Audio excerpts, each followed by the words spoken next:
de las conclusiones o, bueno, resultados comunes en la mayoría de los artículos en esta primera parte. Y bueno, de esta forma les platico del artículo que conozco, que es en el que participé. Sin embargo, repito, este es un resultado común para los artículos que presentamos, bueno, que están presentes en este artículo. En el artículo en el que participé, en el que soy coautor, se trata de explicar el ingreso per cápita en los países de América Latina y el Caribe, en 21 países, en el periodo, se me escapa, parece que es 2000, un segundito.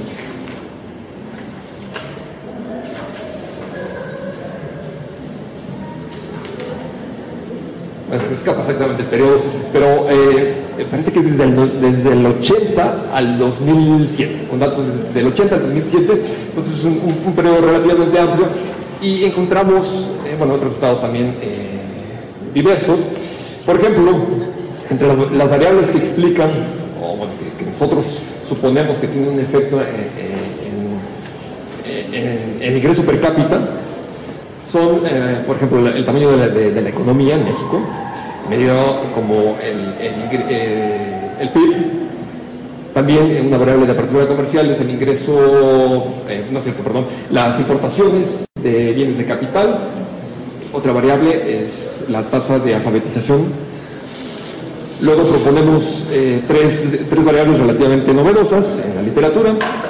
Una de ellas es un índice de innovación. Y bueno, esto se refiere básicamente a si las exportaciones nuevas de estos países contribuyen a una mejora en el nivel de vida de la población, ¿no?, de estos países. Otra variable es la capacidad de absorción de tecnología desde el extranjero. Es decir, si se tiene esa capacidad de absorber la tecnología desde países tecnológicamente más avanzados, y si este efecto es eficiente, vamos, de tal forma que se traduzca en un ingreso per cápita mayor. Y por último, calculamos un stock de formación, un stock de capital tecnológico, también proveniente desde el extranjero. Básicamente aquí se refiere a la participación de las empresas transnacionales, ¿no? Entonces, si las empresas transnacionales vienen a estos países de América Latina con su tecnología, y si esta participación de empresas extranjeras en estas economías tiene un efecto en el ingreso per cápita, entonces, ¿cuáles serán los resultados? Así a grandes rasgos, encontramos que en general para 12 de 21 países la alfabetización, el nivel de alfabetización de estos países tiene un resultado negativo en el ingreso per cápita. Es decir, entre más personas sepan leer y escribir, el ingreso per cápita se ve afectado negativamente. Un asunto curioso. Por eso le llamamos trampa de la alfabetización. Los argumentos no los doy porque si no ya entonces perderían interés en comprar el libro, ¿no?, en leer el libro. Otro resultado es que conforme más exporten productos nuevos estos países de América Latina, estos países en desarrollo, el ingreso per cápita se ve afectado negativamente. Es decir, mientras más procesos de innovación se realicen y se vean reflejados en productos nuevos que se exportan, entonces la calidad de vida en estos países se ve reducida. Entonces es una relación contraria a la esperada también. Y bueno, esto es en general, pues, ¿no? El caso particular para México es ¿no? Entre más productos nuevos exporte, el ingreso per cápita se ve afectado negativamente. Y lo mismo podemos decir de este índice que construimos, el que se refiere a la capacidad de absorción de tecnología extranjera. Este índice afecta, o esta capacidad de absorción en México afecta negativamente el ingreso per cápita. Entonces, ¿por qué pasa eso? Yo simplemente les he hecho la culpa, bueno, no la culpa, más bien los incentivo a ustedes la mayoría de los presentes aquí son estudiantes de administración. Entonces esto se puede ver o se traduce en que hay procesos de producción o procesos de organización relativamente ineficientes. Entonces ahí es donde entran ustedes, ¿no? Parte de lo que ustedes están estudiando, parte de lo que les interesa, lo que se dedican, pueden proponer de esta forma resultados, quienes se proponen estrategias para revertir estos resultados, ¿no? Y sin la forma que, en la medida que ustedes puedan diseñar o administrar o organizar mejor a las empresas en general, a los procesos de producción, a los procesos de innovación, entonces este resultado relativamente negativo en general, pues para los países de América Latina, se puede revertir, ¿no? Y particularmente para el caso de México, porque este resultado se comprueba en la medida en que la participación de las empresas extranjeras en México, que vienen acá a México con su tecnología propia, tiene un efecto positivo. Entonces, ¿qué significa esto? Quizás, aparte de la tecnología más avanzada que tienen, pues que tienen procesos de producción o de organización más eficientes, ¿no? Entonces, yo lo dejo aquí y en general esta es la temática en la primera parte del libro, ¿no? Gracias.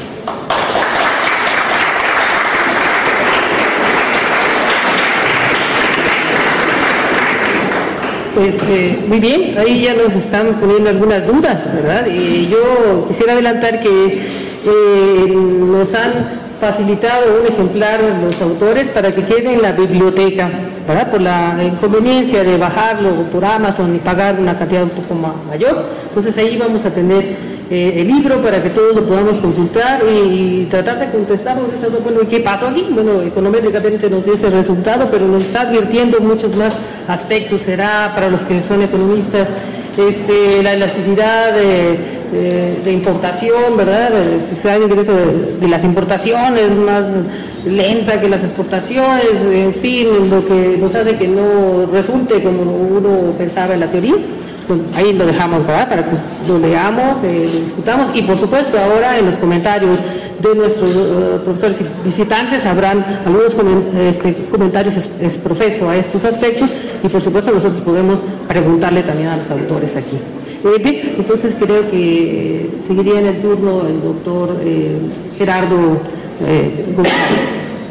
Ángeles, perdón. Sí, gracias. Brevemente nada más para comentar la segunda parte, que es precisamente sobre casos prácticos en Latinoamérica. Y bueno, antes de eso también comentar que dentro de los coordinadores está también, bueno, además del doctor Humberto Ríos, un servidor, el doctor Ignacio Perrotini Hernández, que es el director de posgrado en la Facultad de Economía de la UNAM, director de la revista Investigación Económica, un economista muy reconocido, el SNI nivel 3, y se disculpó por no poder venir hoy, porque precisamente anda de gira por China, está presentando algún trabajo por allá, pero realmente él colaboró muchísimo en este trabajo. Cuando ya nos ponían las fechas límite para entregar esto, pues me decía que no había dormido no sé cuántas noches y una cosa así, ¿no? Pero ya finalmente se dio este proyecto. Pero bueno, entonces, miren, en la segunda parte tenemos un caso de Argentina que le llaman cuesta abajo o larga agonía en el desarrollo de Argentina. Aquí cuando ve uno este artículo y presentan las gráficas de lo que ha pasado con la economía argentina, si nosotros en México creemos que hemos vivido bajo crisis económicas recurrentes, la generación X, ¿no? Los que crecimos, que nos llamaron así porque crecimos en medio de las crisis económicas, desde la del 76, luego la crisis de la deuda, la del 94-95 y luego hasta más recientemente. Pero vemos las gráficas de Argentina y es todavía más compleja. Ellos cayeron en todavía mucho más crisis económicas, mucho más recesiones que nosotros. Y el artículo empieza diciendo que en la década de los 40, por ejemplo, Argentina tenía el 80% del PIB de Estados Unidos y su PIB era comparable, PIB per cápita, comparable al de economías de Europa del Este, ¿no? Perdón, de Europa Occidental, quiero decir, de Europa Occidental, y el 80% del PIB de Estados Unidos. Y hoy tienen una tercera parte del PIB per cápita de Estados Unidos. Entonces, es una narración de qué fue lo que pasó en Argentina, ¿no? ¿Qué hicieron mal? Pero a su vez, ya del 2003 a la fecha, tienen crecimientos promedio del 7.5, 8.5% de crecimiento anual, ¿no? Es decir, nosotros caímos en muchos baches, pero como que no nos hemos recuperado. Nuestro crecimiento sigue siendo promedio de esta última década de 1.5 o 2% anual, cuando ellos tienen ya crecimientos mucho más altos. Entonces yo creo que eso es un artículo que vale la pena leer, de primero una historia trágica de caer del 80% del PIB per cápita de Estados Unidos a una tercera parte, en la última década tener un crecimiento de 8%, 7% anual, ¿no? Entonces es una reflexión que hacen ellos, y que no todos se lo atribuyen a que estén haciendo bien las cosas últimamente, sino lo atribuyen también al proceso de sustitución de importaciones que se dio en los 70s, que acabamos realmente satanizándolo en Latinoamérica y en México y en muchos lugares, porque, bueno, dijimos que eso había sido la causa de la crisis de la deuda, y como péndulo nos fuimos hasta el otro lado a la apertura comercial, de ser economías proteccionistas nos fuimos a hacer economías muy abiertas, ¿no? Y realmente Argentina y México pusieron el ejemplo. Allá en los años de Menem y en los años de aquí de Carlos Salinas, pues fue cuando se dio la apertura como péndulo, ¿no? Y como que hicimos a un lado las políticas de proteccionismo, pero sin embargo aquí se hacen comentarios de cómo esas políticas, décadas después, empiezan a surtir efectos, ¿no? Que muchas veces nosotros quisiéramos ver que las políticas respondan de inmediato, pero en realidad muchas veces es cuestión de madurez de las políticas, y pues lo mejor sería que no tuviéramos que esperar décadas y que reaccionaran de inmediato, ¿verdad? Pero bueno, ese es el caso de Argentina. El otro, las determinantes de inversión extranjera directa en Chile utilizan un modelo de gravedad, es un modelo econométrico sobre gravedad, y aquí a grosso modo lo que explican es, en el caso de Chile, por ejemplo, la inversión extranjera directa, a diferencia de México, se orientó hacia regiones no donde estuviera el mayor mercado o el mayor poder adquisitivo de la población. Es decir, por ejemplo, no se concentraban en la capital, ¿no?